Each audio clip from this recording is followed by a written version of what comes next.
In today's video, I'm going to teach you how to sign up for a Salesforce developer account.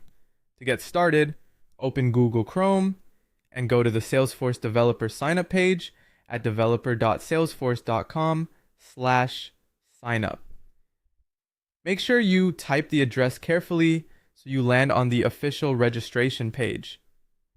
Once the page loads, you'll see a form where you can begin entering your account details. Next, fill out the user information form with the required details. You'll need to enter standard registration information, including a valid email address that you can access right away. This is important because Salesforce will send a confirmation message to that inbox, and you'll need it to finish setting up the account. You'll also need to create a username using a unique format. Even though it may look like an email address, this username is mainly used as your login identifier, so it must be different from any existing Salesforce username already in use. Take a moment to review everything before moving on, since small typing errors can slow down the process. After the form is completed, click the Sign Me Up button to submit your request. At this point, Salesforce will begin processing the registration. Depending on your connection and the current system load, this may take a few moments. If the page refreshes or displays a confirmation notice, that usually means your request has been accepted successfully.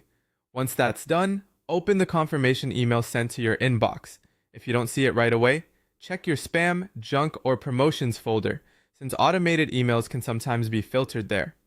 When you find the message, open it and look for the Verify Account link or button. This email is a required part of the sign-up process, so make sure you complete this step from the same account you used during registration. Click Verify Account to activate your new Salesforce developer account. You may be prompted to configure your access settings, such as creating a password or completing basic account setup.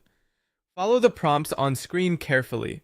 After verification is complete, Salesforce will launch your sandbox-style developer environment, often called a play org, where you can start exploring the platform, testing features, and practicing safely.